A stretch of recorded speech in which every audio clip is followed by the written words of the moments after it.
What's up guys? Happy Sunday. I hope you guys had a wonderful weekend. I just wanted to do a little apartment tour, just a quick one to just kind of show you what our apartment looks like and just where we do all of our living.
So that was the gist of the apartment. I wouldn't say that I'm like 100% pleased with the decor, but it would be different if we had like a house going on. I think it's pretty decent considering we've only lived here for like since September, I think. Just really happy with our layout and the daylight that we get and just the general like space that we have. I'm like stoked the amount of space we have because we lived in a one bedroom before and it was like teeny tiny and cramped. So definitely a space upgrade. So what I wanted to discuss or sort of just air out my thoughts on is how my mental game is now compared to how it was my first prep. My first prep was 5 years ago, first of all, so it's quite some time ago. A lot of personal development has occurred since, as well as age. Like I was obviously 5 years younger, so I was 22 when I did my first prep. I struggle to remember what my why was. Right now I have like a very clear why, like why I want to compete, and I feel like it's growing every day. Picture this being the why, and I just feel like things are adding onto it from every direction every day. So like the why just grows and grows and it becomes this big and complex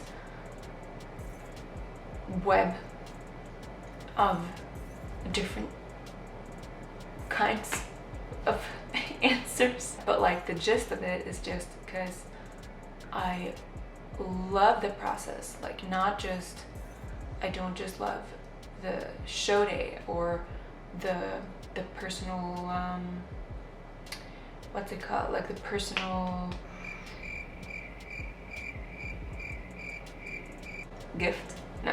personal prize of knowing like, wow, I did that, I can do that, that's great. I think that was my primary why my first prep. It was like, wow, that's so cool, I just want to show myself that I can do this. and then be done with it. I didn't really have anything after the show that I was planning on doing with my training. I was essentially just prepping for the show, and then after that, that's it. So the why was not very deeply rooted in anything, whereas now I feel like I love seeing what I've built under here for all these years, and I love when it gets a little hard and I can push through. Like in the moment, maybe I don't love it, but it's just so cool when you can really show yourself, like, listen man, we're doing this, we are pushing through this and coming out stronger on the other side.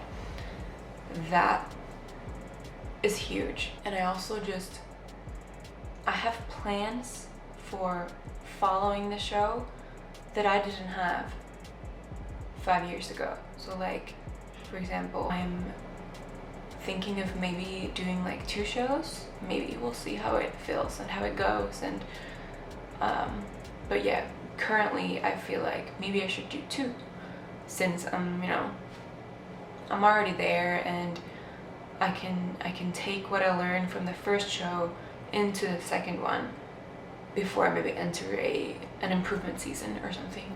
Or maybe I'm like, you know what, I need more time, and then after the first show I'll just go into an improvement season.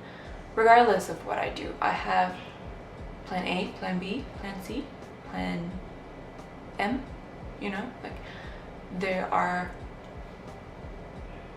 things that I want to do after the show that directly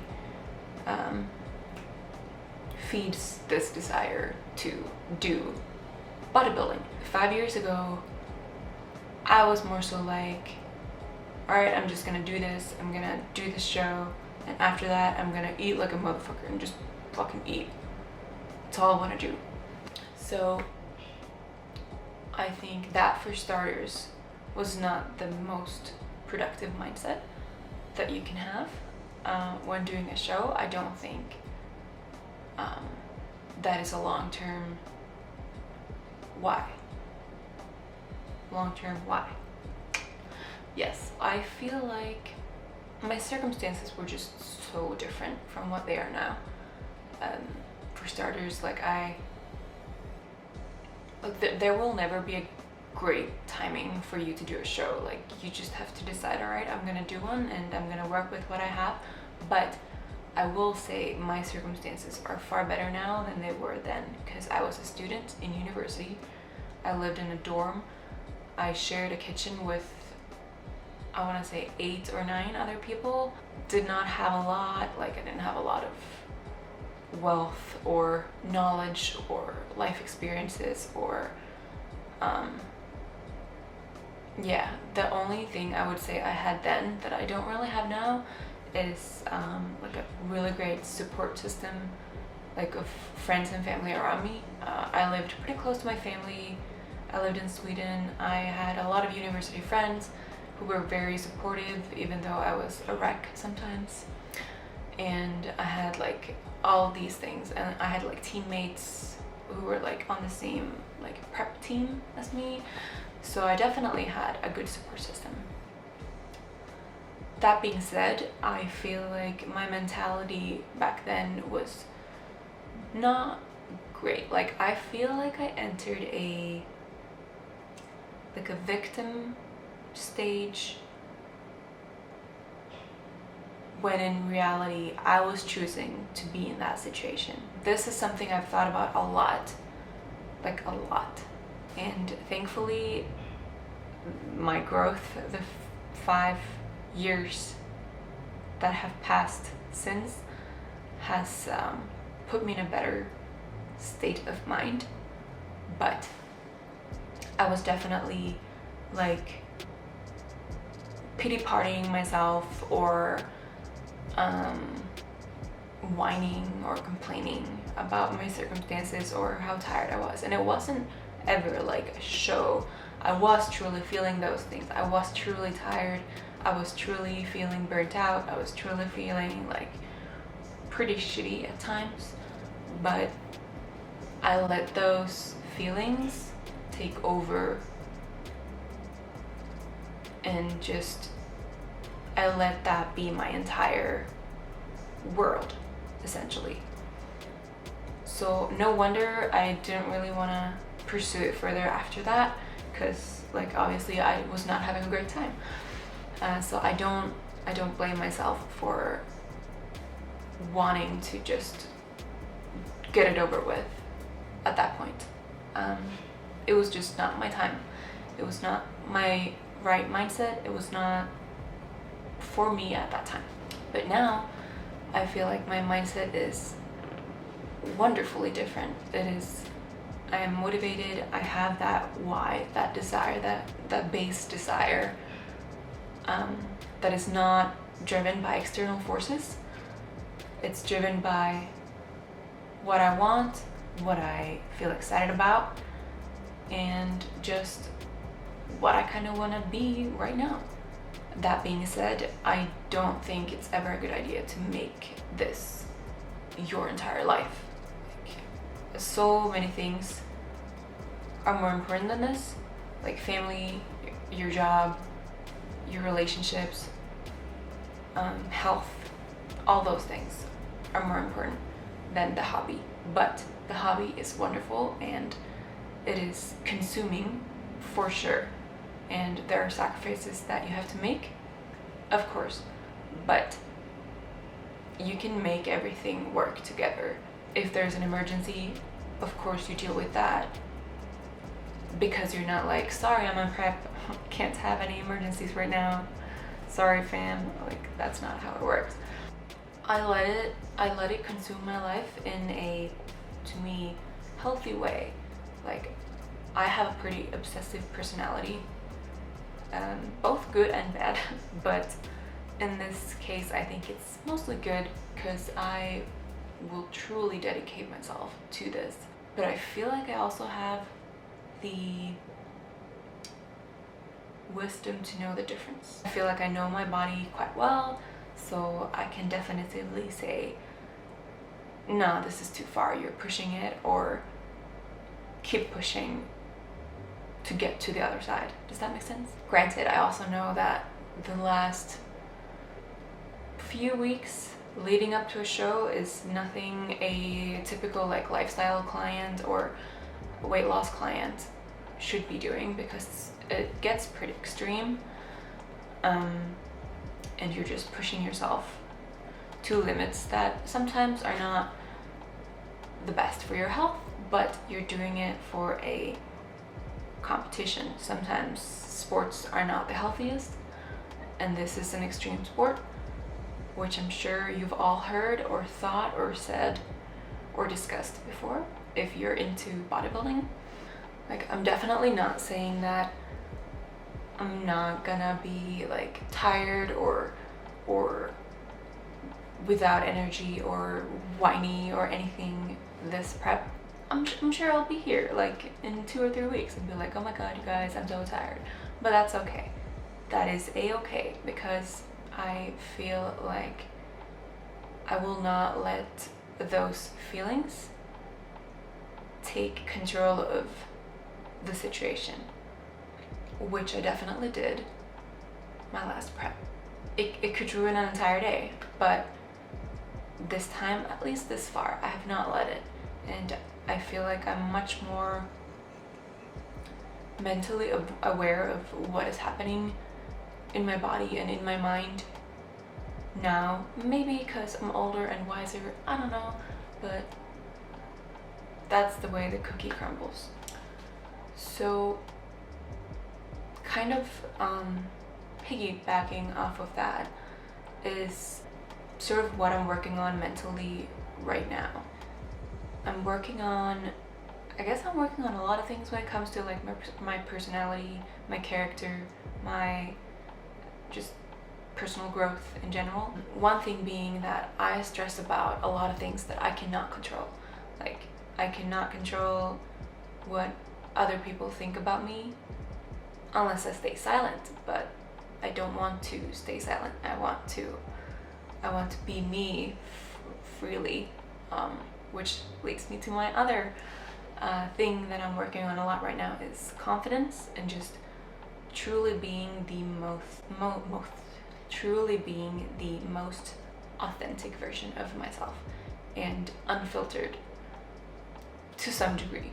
Like, obviously I'm not gonna like speak my innermost thoughts all the time, but I think expressing your opinion is important, and feeling comfortable to do so, and being comfortable in your own skin, being comfortable not giving a fuck sometimes. Like, sometimes I just have to tell myself, can you just stop giving a fuck right now? Like, who cares if you're taking a photo of yourself in the gym, or who cares if you raise your hand in a meeting and express your opinion, or who cares if you know, whatever it may be. Like, if you slip up and say something really weird, like, no one's gonna care. Everyone is their own superstar of their own movie in their own head. So I don't think anyone's gonna be particularly interested in what you said and why, unless it was like offensive or overly negative or something. If you are your most authentic self, and ideally that is a person who spreads positivity and confidence and just radiates good energy and good vibes, you'll be okay. And that is sort of what I'm working towards. I want to be more confident and vibe in my truest self. Does that make sense? Yeah, so things I've been working on, for example, this vlog right here. It's not like it's a super popular vlog or anything, like, yeah, but that like view count or subscriber count or whatever doesn't really have to be my main goal or focus right now. Right now these vlogs are mainly to keep track, to make sure that I have a platform where I feel comfortable sharing stuff.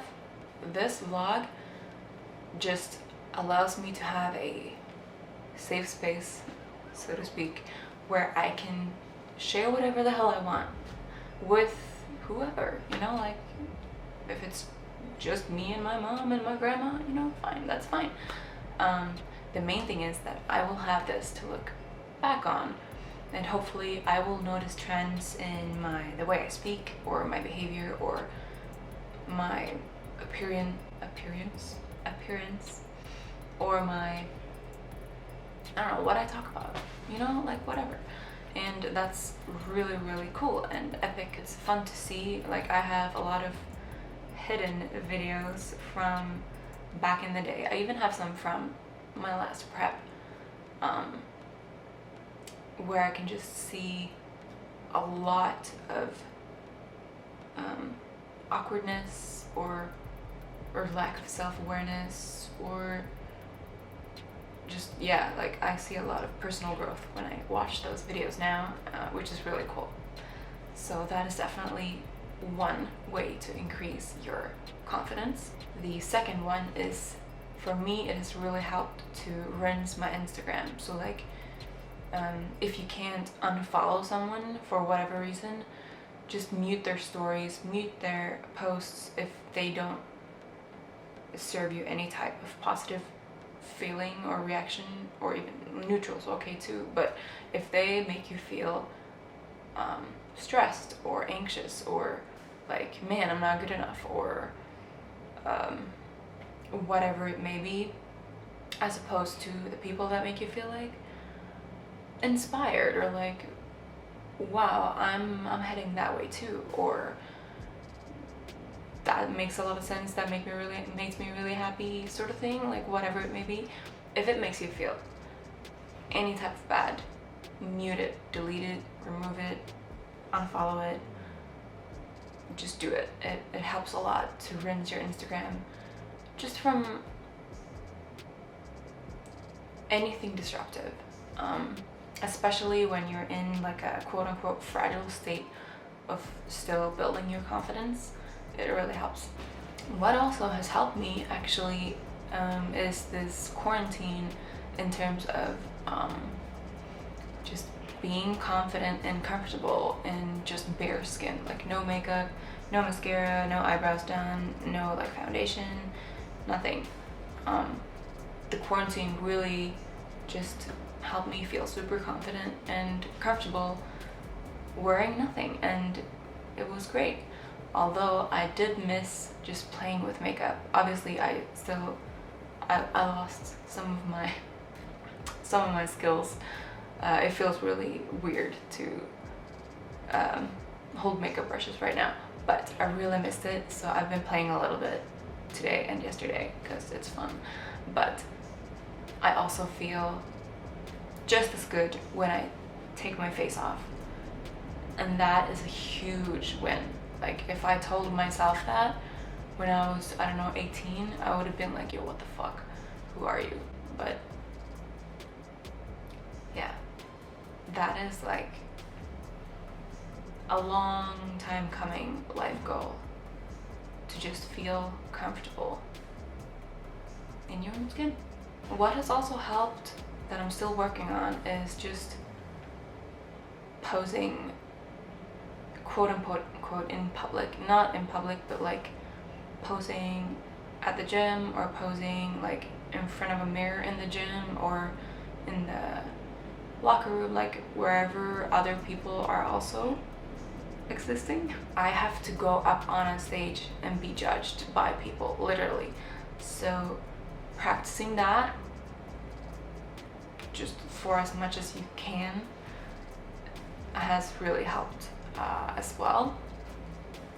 Not entirely there yet, I must say, but just small victories like that has really helped. Also like recognition or like pep talks from your peers, like say you upload a photo and your friends are like, hey, you look really awesome, or say you go to the gym and someone who hasn't seen you in a while are like, you look really like what's the word the kids say these days? It's like, oh, you look really shredded, something like that. Or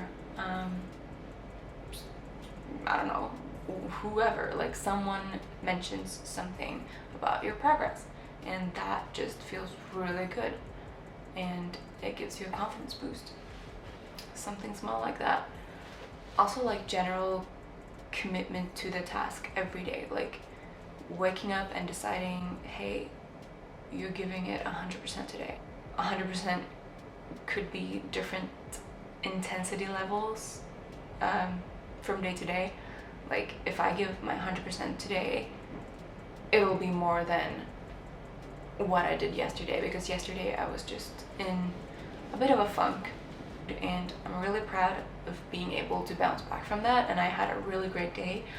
But when it comes to my prep, I did the bare minimum. Like I only followed my diet and I did my training. I didn't do anything extra like mindfulness work or posing practice or progress photos or anything like that, but that's okay. It was a nice little mini vacation day, if you will. But today, if I give my 100% today, which I so far have been doing, it's far more than my 100% yesterday. Does that make sense? Sometimes 100% is just the bare minimum, and sometimes 100% is the bare minimum with a lot of cranked up intensity in everything you do. So that has helped a lot. Like just wake up, decide to give it your 100% and go hard. And then at the end of the day, you just feel so accomplished, and yeah, you wake up better every day. It's pretty cool. Last but not least, I think I sort of almost maybe touched on this a little bit earlier, but I have been trying so hard to zing myself every time a unconfident or negative thought pops up in my head, for example, say I'm at the gym and I'm like, hey, nice pump, bro, and I want to take a photo, but I'm like, no, maybe I shouldn't. That's when I zing myself and I'm like, why not? You'll be happy you took that photo because it's cool progress and lighting looks epic. Why not? Like, so what if that person cares? That probably says more about them than it says about you. Take the damn photo. After you've done that, weirdly enough, I feel a little proud that I dared. And then little things like that, like zinging yourself every time you're like, maybe I shouldn't say this or do that, or yeah, as long as it's something that doesn't harm anyone or doesn't, I guess, harm you, then why not, you know? You want to do it, you want to say it, it contributes to something good, do it and say it. That was my bed talk, TED talk for today. It is now Sunday, 12:15 p.m. and I start work in an hour. And it's a sunny day. I'm feeling good. I'm gonna have a nice big ol' iced coffee and just enjoy this day. It's rest day, actually. We are gonna build excellent momentum for next week because next week I'm entering being 6 weeks out. So that's exciting. Okay, I'll talk to you guys next week. You have yourselves a lovely day.